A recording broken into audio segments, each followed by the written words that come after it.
You've been losing, not because you're stupid, not because you're weak, because you've been playing a game you don't even know exists.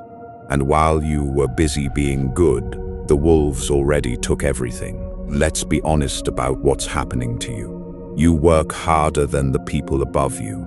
You're more ethical than the ones who just got promoted. You play fair and you keep getting played.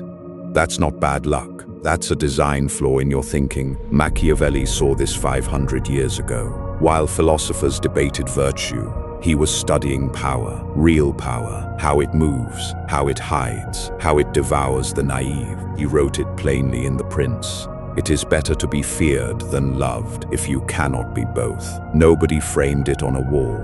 Nobody put it on a motivational poster, because it threatens everything comfortable people believe about the world. Here's the painful truth, and I'm not going to soften it. Most people are not your allies. They are your competition. And competition doesn't announce itself. It smiles, it nods, it waits. You've been walking into rooms full of predators, believing everyone came to collaborate. That's not innocence. That's a strategic error. Your weakness isn't your character. It's your ignorance of how dark intelligence actually operates. The people outmaneuvering you aren't smarter. They aren't more talented. They've simply mastered something you were told not to study. Today, we fix that. Here is what you're getting today. 5 principles of the dark mind advantage, the silence doctrine. Why speaking less is winning more. The information asymmetry weapon. What you know that they don't. The mask principle. How the most powerful people wear 2 faces. The patience trap. Why your urgency is their leverage. And shadow integration. Using your darkness instead of running from it. Stay until the end. Because the 5th principle is the one nobody teaches, and the one that makes all the others work. Let's go. Here's your first test. Count to 3 in your head. Now, how many things did you say today that you absolutely didn't have to say? Most people talk to fill space. They think out loud. They volunteer feelings. They explain themselves before anyone even asks. That's not honesty. That's a liability. Every unnecessary word is intelligence you hand to your enemy for free. Think about the fox. The fox doesn't announce its route. It doesn't explain its strategy. It simply appears where you least expected it and takes what it came for. The wolf howls to intimidate. The fox moves in silence to dominate. Machiavelli understood this at a cellular level. He watched princes fall, not from lack of strength, but from excess of disclosure. They told confidants their fears. Their confidants told rivals. The rivals moved first. That cycle has not changed in 500 years. Here's your tactic.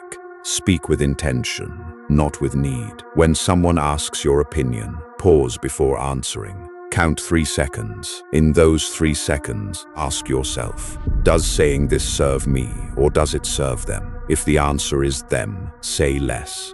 Say something vague that sounds like substance. I'm still processing that. Or it's more complicated than it looks. Let them fill the silence. People reveal everything when they're uncomfortable with quiet. Ask yourself, when was the last time you were sorry you stayed quiet? Silence isn't weakness.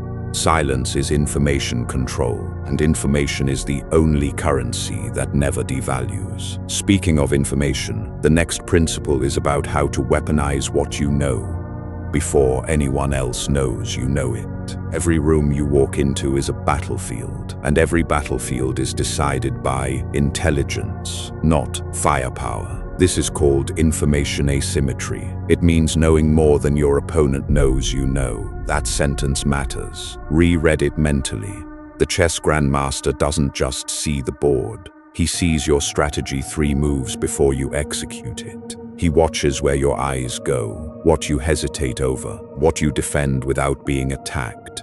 You are doing the same thing to the people around you right now, or you should be. Here's the reality of human psychology. People leak information constantly. Their body language tells you their anxiety. Their speech patterns reveal their priorities. Their reactions expose their fears.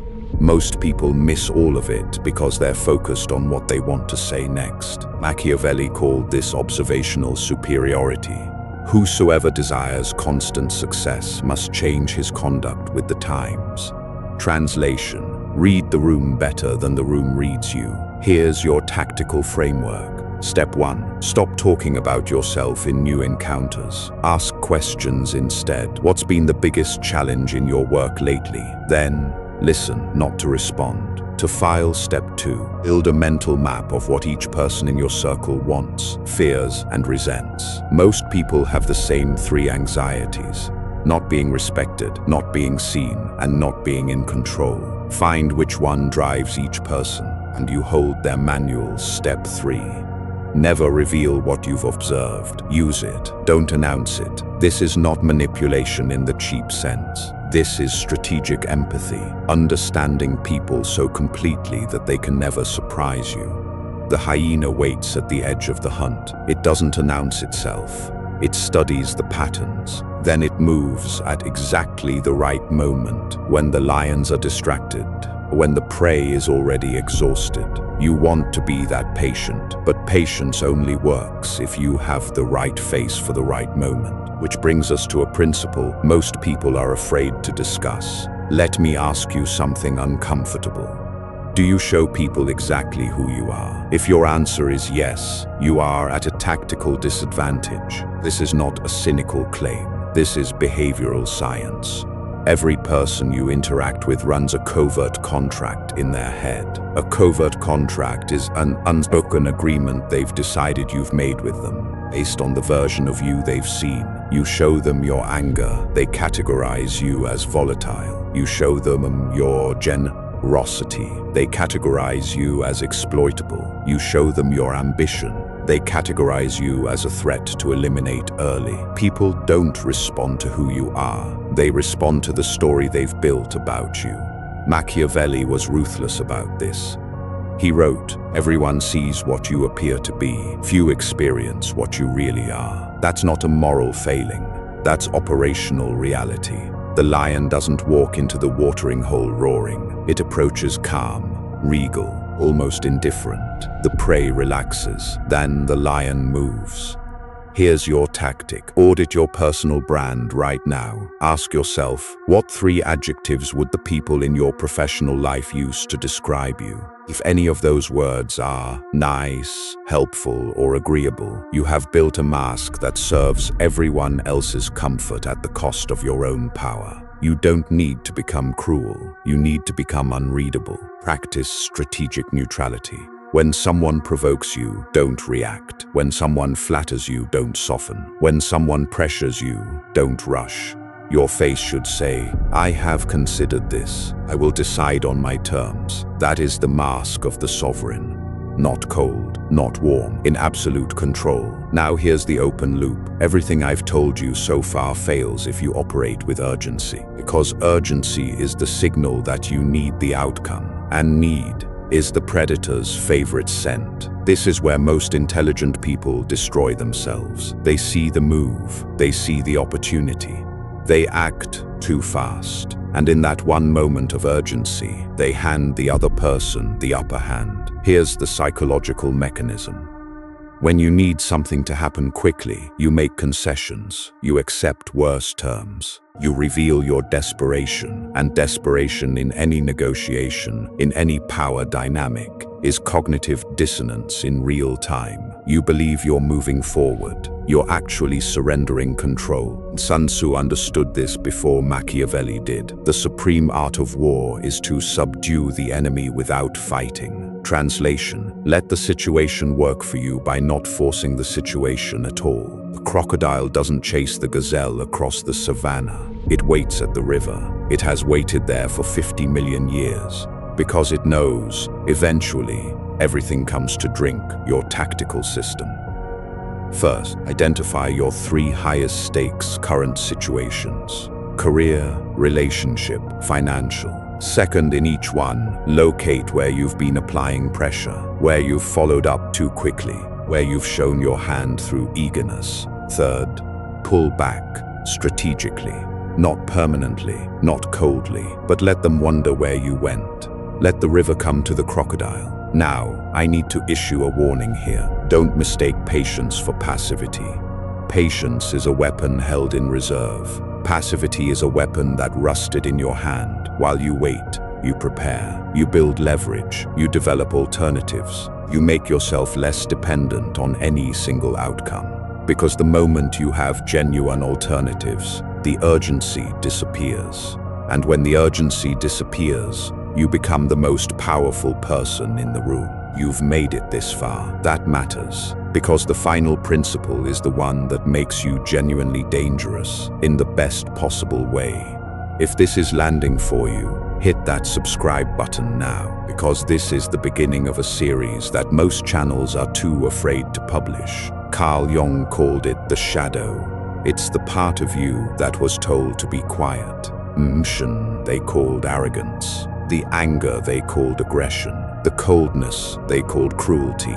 The strategic self-interest they called selfishness. You spent years exiling those parts, apologizing for them, suppressing them in public, feeling ashamed in private. And here's the catastrophic result. Every quality you've exiled from your conscious self still operates, just not under your control. Your suppressed ambition leaks as resentment. Your exiled anger erupts as overreaction at the wrong moment. Your unowned self-interest manifests as covert contracts, where you help people expecting something they never agreed to give. That's not virtue, that's a psychological liability. Machiavelli never suppressed his dark intelligence. He studied it, he named it, he made it surgical. He wrote, "Men ought either to be indulged or utterly destroyed, for if you merely offend them, they take vengeance, but if you injure them greatly, they are unable to retaliate."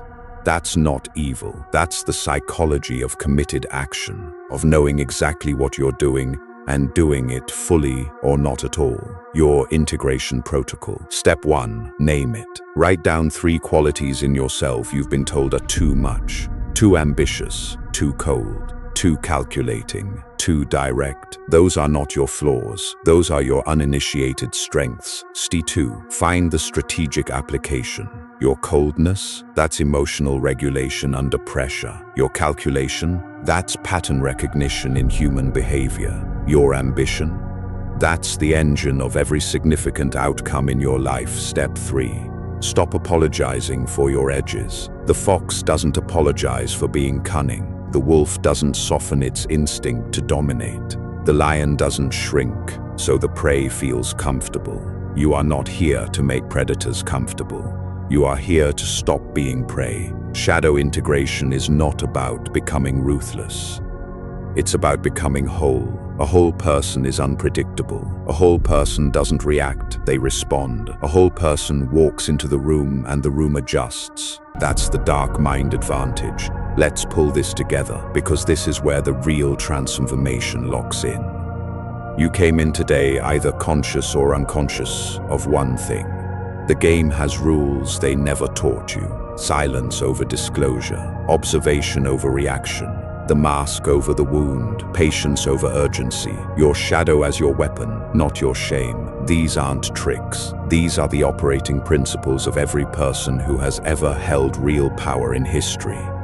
Machiavelli didn't invent them. He simply had the courage to write them down. And the people who've read him, who've actually applied him, didn't become monsters.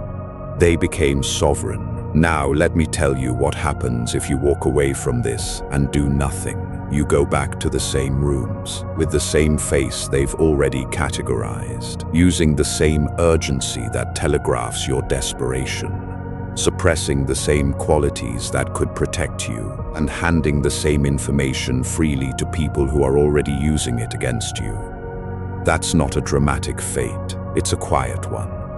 The slow erosion of someone who was capable of much more but was never given permission to use their full intelligence. I'm giving you that permission today. Not to exploit, not to harm, to compete, to see clearly, to stop losing ground to people who are simply less naive than you were yesterday. Here's your action for the next 24 hours. Pick one principle, apply it once, observe the result. That's it. Don't try to become Machiavelli overnight. Become the person who understands the board, one move at a time. If this video broke something open in you, subscribe, because the series gets darker and more precise from here. Drop a comment, and I want you to be specific. Write "dark mind" below if you've been playing the game wrong. Tell me, which of the 5 principles exposed the biggest blind spot for you? Because reading the comments, I already know the answer. And in the next video, we go deeper into the one principle most of you won't be honest enough to use yet.